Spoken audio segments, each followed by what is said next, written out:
Hello, and welcome to Our Special Lives. I'm Laura McGrath, and today we are talking to special needs mom and author Linda James Bennett, who's going to talk to us about some top tips for happiness if you're a special needs parent.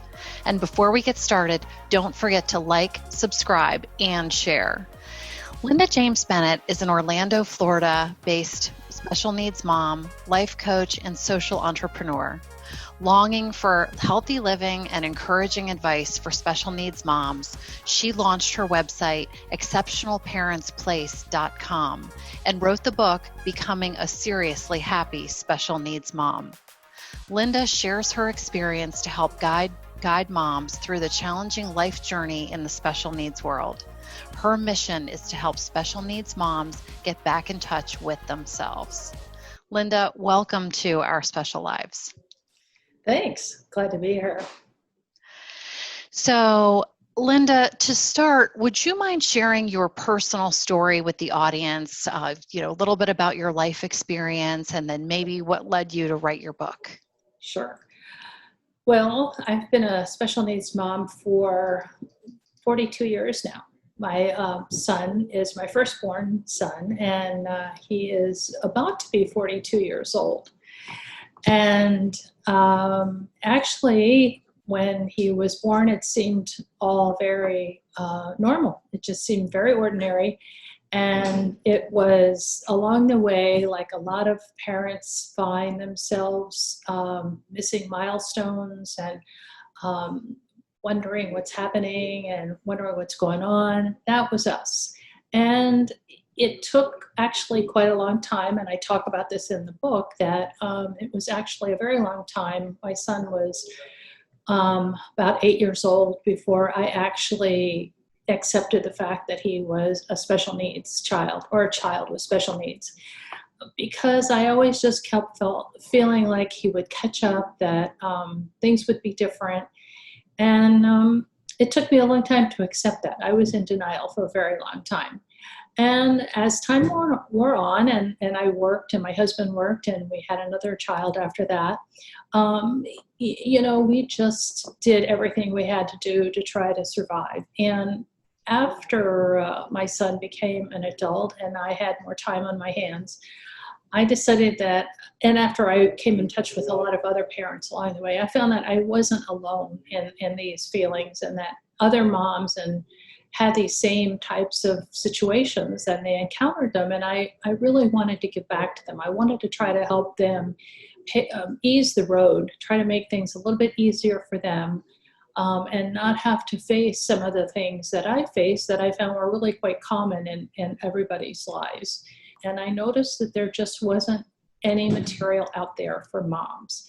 A lot of material out there for the children and how to help them and how to cope with their situations that they're going through and help them through those types of things, but not so much for the parents. And I really felt, especially after having lived so many different highs and lows, happy times and tears, that there was a need for something like this. And so I just sat down and I just kind of poured my heart into it and told the good, bad, and ugly of our life. Well, Linda, thank you for sharing that. Yeah, as you know, that's also the goal of this channel, is to help support parents of children with special needs, no matter what the diagnosis is, and to provide, some help, some support, and some guidance to try to have the best, most optimal life that you can.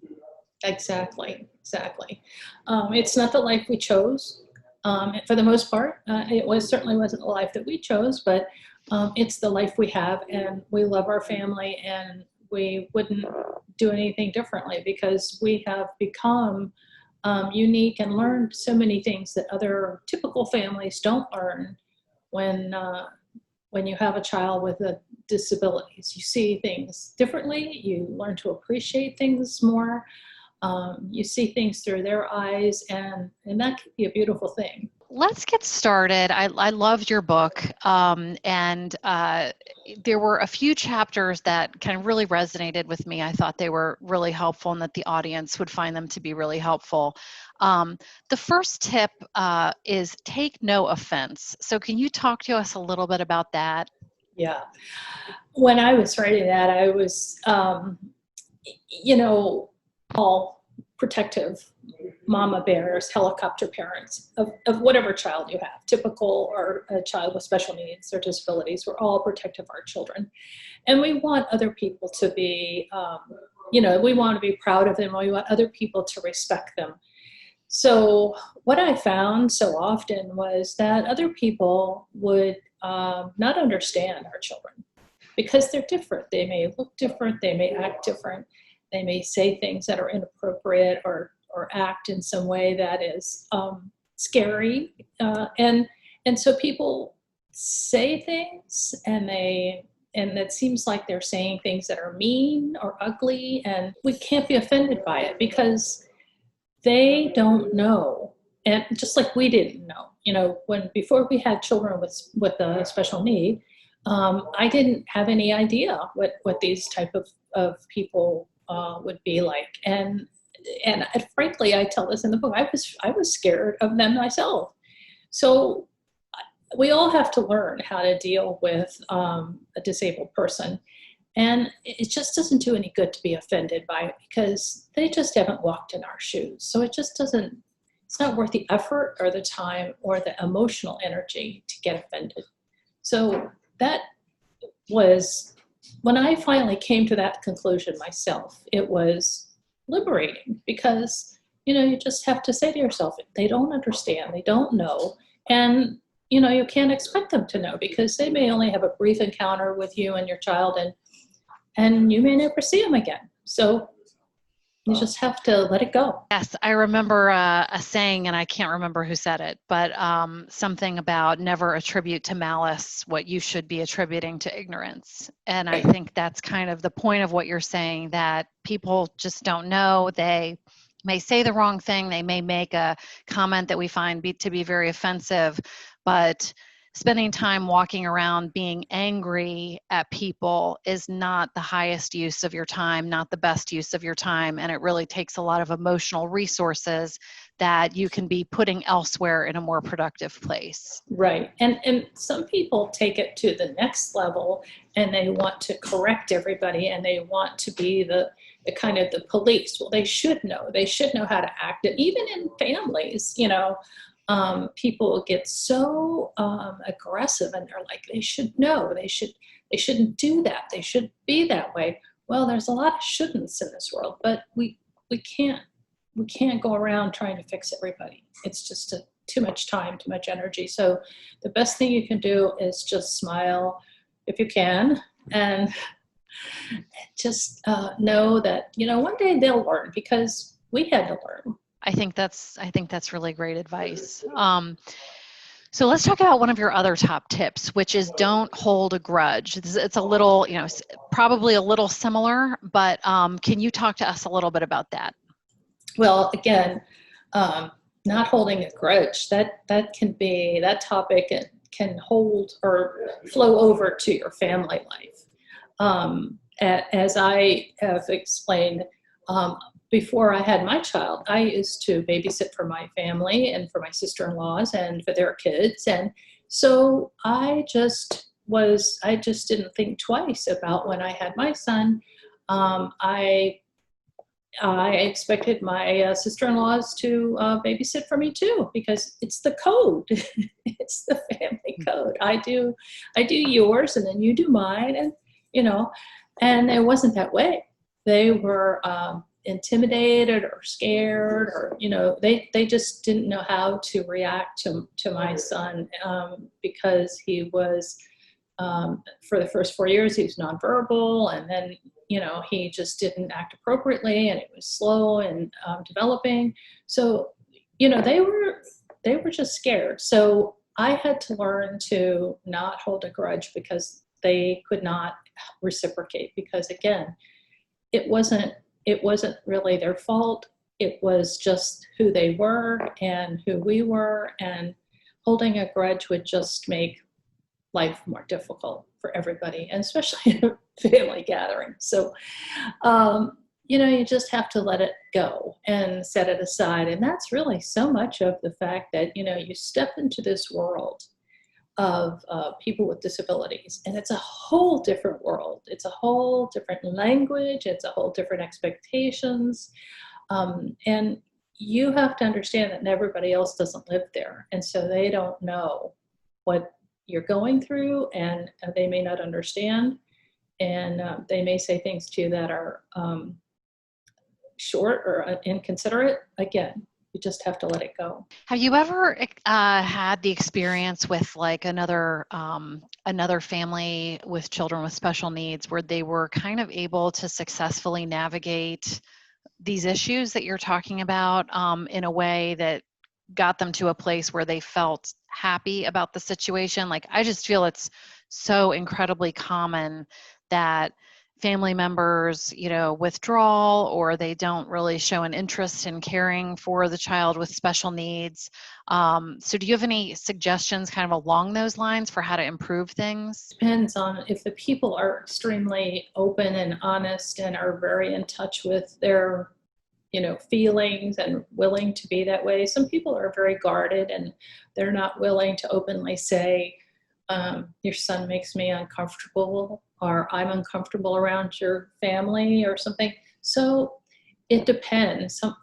It's in so many cases like this, you almost have to go the extra mile with the other person, and to sort of mold it into a situation that's workable for you.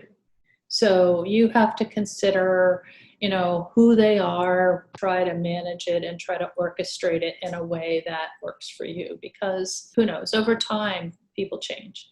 Circumstances change. People start to understand what you're living with and how you react to the world and how gracious that you can be. And sometimes they change. But the best you can do is to manage your world and to manage the interactions that you have so that, you can be happy, because that's really what it's all about, is the happiness of you and your family. But to try to find fulfillment in the people that are around you that understand and support you. Unfortunately, it is a very common area of conflict for a lot of families. So I appreciate your thoughts there. All right, well, let's move on to the next tip, which is love yourself. So can you tell us a little bit about that? Yes, and this really is it's kind of the inspiration of this, is because I felt that as a mom, we're so we sacrifice ourselves at the expense of our families, and our husbands, and our jobs are getting in the way. I mean, everything is in front of our family, and it's almost a badge of courage sometimes that some moms don't take any time for themselves, and they're too busy, or they're too this, or they're too that. But it is the old adage of you get on the airplane and they say, put the oxygen mask on yourself first before, so you can then put it on your loved one. And that is definitely the case for here. Is every day you should give a little bit of time to yourself, even if it's 10 minutes. Find something that makes you smile internally. I mean, even a really small one for me is I can go out for a walk or go for a bike ride. And when I was growing up, I used to love to spend time with my grandparents, and they lived in Georgia, and they had all these pine trees around. It's like an instant memory that makes me smile inside.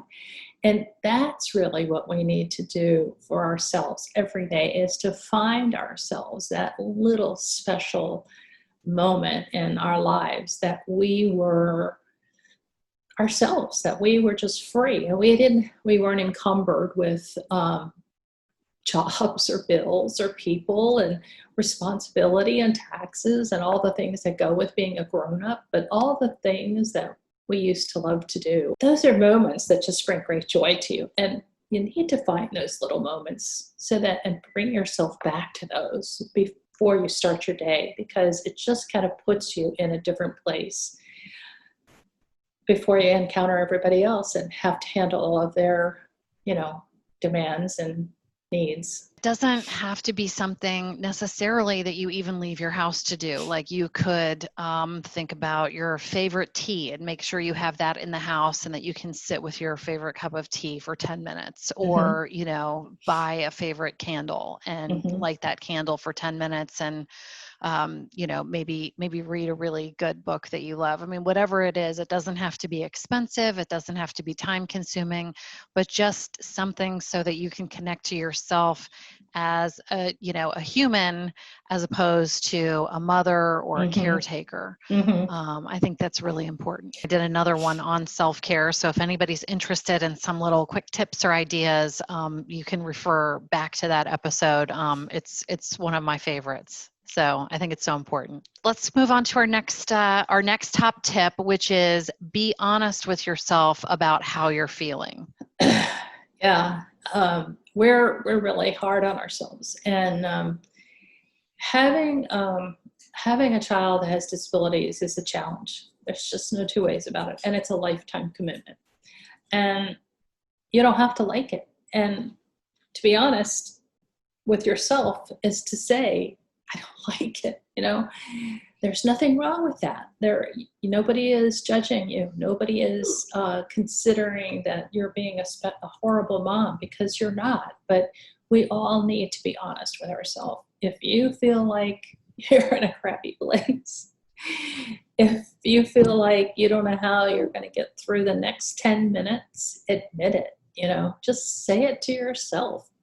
And it helps to make those kind of confessions out loud, and to recognize yourself as a person with feelings, because you are a person with feelings, and not to bottle that up, because you end up wanting to say it to somebody, but you're afraid to, because you're afraid if you say it to somebody, they'll just think of you as a bad person. But you're definitely not, and we all had them. I've had conversations with moms who have admitted that, and it's a freeing situation to be able to do that, and it feels good. So be honest with yourself. Yeah, I loved your tip about journaling those thoughts, because I feel like journaling is a very safe space to kind of release all that, kind of neurological junk that kind of goes through your head. And every time you try to deny that feeling of, I don't like this situation, I'm not happy about this, every time you try to deny that and just kind of shove it down, it does end up coming out sideways. So the more that we can process it, and again, I think journaling is a great way because it gives you some psychological distance from those thoughts. And you can really kind of evaluate them. And, maybe the thought that's generating that feeling is something that maybe you could reframe to make yourself happier. If you're saying, I don't, I hate the fact that my son has, X disorder. Maybe that could be reframed in a different way to say, I love my son. I wish that he, did not have to suffer with this, but I know that I'm a resourceful person and we've been through a lot of difficult times, and I know we're going to get through this one. So by at least acknowledging what you're feeling and getting it out on paper, you can really review it in a more with better perspective, let me just say, and reevaluate that and come up with a thought that actually serves you better and is more likely to be able to solve a problem that you're going through. I do find that if I'm stuck, writing it down, and just like you said, writing it down is the best way to put your thoughts down on paper. I mean, even if you went to go get help from a professional, you would be saying the same thing to them. And they're going to be asking you to look at what you've just said and how you feel about it, and to try to find some answers in that. And you can do that for yourself if you're honest and you write it down, and then you keep writing and you keep asking yourself, why do you feel that way? And you keep asking yourself, how can I make it different? And again, like you said, you reframe it, and you kind of work it out yourself. And all of us come from a different place and a different background and history, and we have different expectations. And all of the things that we will experience with our children are based on the sadness that we have is based on the expectations that we're never going to see fulfilled. Like, maybe first dates, and maybe going to the senior prom, and then maybe getting married and going to graduate school. I mean, all the things that all your friends are doing, your child, well, my child just didn't do. So I had to be honest with myself, as I would sit and listen to parents brag about, and maybe they weren't bragging, they were just so excited for their kids, and they should be, that their kids were going off to school and going on to college and so forth. But by journaling and just writing it down, you help to work through all those situations yourself, because we can't always have a counselor on call. You can be your own counselor to some degree and work yourself and work through a lot of those different issues. And then when you can't, you go seek help. But being honest is the best step you can do. And not only that, you can be honest with yourself, you can be honest with the people around you that love and support you, and watch them step up and help you and give you a hug and, urge you on. It's hard to believe we're on our last tip, number 5, which is know your limitations. So what are your thoughts on that? Well, we're always like in such a hurry to try to do all that we can for our kids, and try to figure, I fell into the trap of trying to make my life as normal as possible. And we try to treat our kids like they were as normal as possible. And that works to an extent, but then you have to realize that you only have so much time and space, and you have to realize who the priorities are. And not that you don't do anything extra, but you don't pretend to be the yes person and sign up for stuff and say you'll do things, and because you figure you should, or everybody else is doing it, or something like that. So you really have to know how much is what's in your wheelhouse. What can you really truthfully be good at? What can you really truthfully enjoy? And how will it benefit you and your family? And enrich yourself. And if it doesn't, it doesn't matter how many people are doing it. Don't do it. You have to know your boundaries. And it's not until you overstep and you feel like you're about to drown that, if you're like me, was what happened, I would sign up to do other kinds of things in the church and with my friends and stuff like that. And then, you just get to the point where you're stretched so thin, you don't have time for anybody else. So you have to rein it in, no matter what it is, and cut people off and just do what's really right for you. So it's not only just what you get yourself into, but it's also trying to find a balance between your kids. There's just so many things that I feel like moms in particular are, I hate to use the word pressured, but there is a lot of pressure on moms to do things, through school, all these volunteer opportunities, the school sports and other after school activities for both, a child with special needs and a typical child. I mean, if we did everything that crossed our door, I would be a basket case. I think nowadays the influx of things is completely overwhelming, and being very selective about how you spend your time is really, I think, one of the big keys to happiness. You just have to keep your eye on the ball and let things in and measure it and see how it works for you. Well, Linda, thank you so much for joining us today and sharing your inspiring thoughts with us, as well as passing along your top tips. And I want to thank the audience so much for joining us. Please don't forget to hit like and subscribe if you'd like to hear more videos like this one, or drop us a comment or send us a line at ourspeciallives.com. We'd love to hear from you. And I'm going to link to Linda's website and her book for anyone who's interested in learning more. So again, Linda, thank you so much for joining us today. Thank you. It was my pleasure to share, and I hope that it helps somebody out there, helps a mom out there, dad, and a whole and a family, because we're all in this together.